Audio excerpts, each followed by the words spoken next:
From Omro down to Mayville, from Rosendale to the Ledge, and everywhere in between, it's time to get you caught up on everything happening in the Flyway Conference. This is the Flyway Focus Sport Report, your home for the best whip-around coverage of your favorite local teams. Now, with all the latest, here's Jordan King. Good Friday morning to you. A big afternoon yesterday in Flyway baseball, a couple of doubleheaders, and plenty of drama as the conference race continued to twist and turn its way to the finish line. Campbellsport needed one win in the doubleheader against WLA to clinch a share and 2 wins to win the league outright.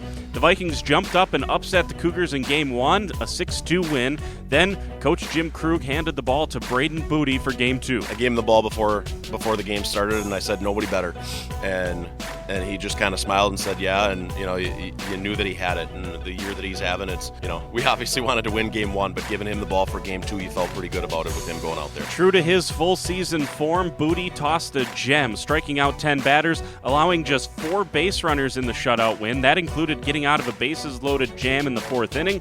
Booty on getting the ball with the conference title on the line. Yeah, I just knew I had to throw strikes, and especially because they won the first game, I knew they were going to come into that game really confident, and I just had to do my best to put them down. Yet another shutout for Braden Booty in conference play on the mound. He also had 2 hits and an RBI at the plate. Jace Gable also reached base twice. He had an RBI single and also walked. Gable, also one of the better defensive players in the conference at second base. He says the team's confidence in the field stems from the stellar pitching they have on the mound. I mean, the confidence in the field comes behind whoever steps on the mound. I got confidence in whoever steps on the mound, and I think that really portrays on the guys behind them, so it's just easy from there. The Campbellsport split kept both Mayville and Laconia alive in the conference race, but it also meant both needed to win the remaining games on the schedule. Laconia played a doubleheader against Lamira, and after beating the Lions 4-2 in Game 1, the Spartans got tripped up in Game 2, losing 6-3. Dalton Zingzheim and Jack Lidke combined for the win on the mound, Zingzheim earning the win and Lidke with the save. Weston Poth was a Spartan killer in Game 2. The senior went 3 for 4 with a 2-run homer in the 5th.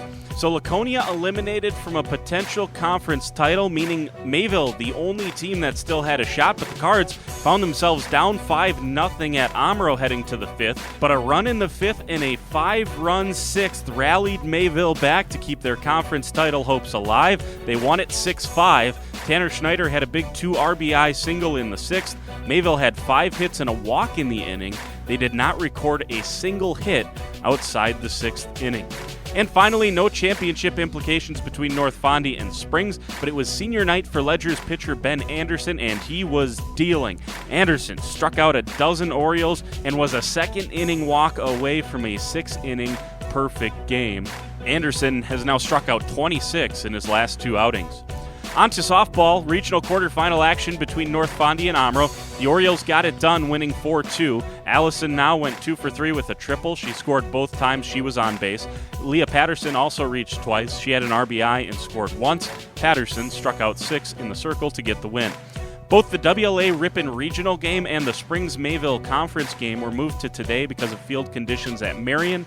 Springs-Mayville will play at 5, WLA Ripon at 7. Non-con softball yesterday, a sweep for Flyway teams. Lamira beat up on New Holstein 8-2. Taylor Bloom stayed hot with 4 RBIs and a run. Haley Caspery added 2 hits, 3 RBIs of her own. Laconia beat Deerfield 7-1. Kendall Plime went 4 for 4 and scored twice. Lily Schultz had 3 hits and 3 RBIs. She also got the win in 4 innings of work. And Campbellsport beat Random Lake 5-4 in a back-and-forth game on the road. Mackenzie Helsel had 2 hits, including a double. Peyton Hall struck out 5 in 2 innings of relief work. In girls soccer, Winnebago Lutheran got a big 4-0 win against Eustisford Dodgeland. The Vikings got first-half goals from senior Alex Yankee and freshman Lola Rich. Rich on the keys to the win. I think we had amazing looks tonight. Everyone was talking as a team. We were looking at the open space, and we did really good on trusting our team. We came out knowing that we had to play our best, and I think we definitely succeeded on that. WLA added insurance goals in the second half from Lacey Keifenheim and Carly Lang. Yankee says the team has responded well from the early conference loss to Mayville. In practice, everybody wants to get after it. Everybody's trying to trying to better their own game, and I think through everybody else's hard work, that really brings everyone together. Elsewhere in girls soccer, CWC survived a scare against Lourdes Valley Christian. The Crusaders won it 2-1. Amro upset Mayville 3-1 on the road. Shaylee Carter scored a pair for the Foxes. Springs routed Wayland 8-0, and North Fonda United beat Campbellsport 3-1. In non-conference girls soccer action, Lamira lost to Veritas Tenor 3-1. Championship week continues in the Flyway with conference golf. That gets rolling today at 11 at Muscooten Golf Course in Berlin. Springs set to win their 10th straight conference title, and the Ledgers currently have the top 5 golfers in the conference statistically. We'll also close out the conference softball season today. Lamira plays Amro today at 5. If the Lions win, they share the conference title with Laconia. We already told you about Mayville Springs and WLA Ripon later on today as well. In baseball, Mayville hosts Laconia. The Cardinals need to win their final 2 games to share the conference with Campbellsport. As we said, Laconia today and Amro at home next Tuesday for the Cards. In non-conference baseball, Springs is at Cedar Grove, Belgium. Amro hosts Oconto, and Lamira is at Kettle Moraine Lutheran. And just one match today in girls soccer. Amro hosts Lamira at 4:30. Plenty going on today. We'll be out and about crowning conference champs. You'll find it all as it happens on our social media channels. Give us a follow on X, Facebook, and Instagram. Otherwise, we'll talk to you in the morning with Tomorrow Morning Sports Report. For the Flyway Focus Sports Report, I'm Jordan King.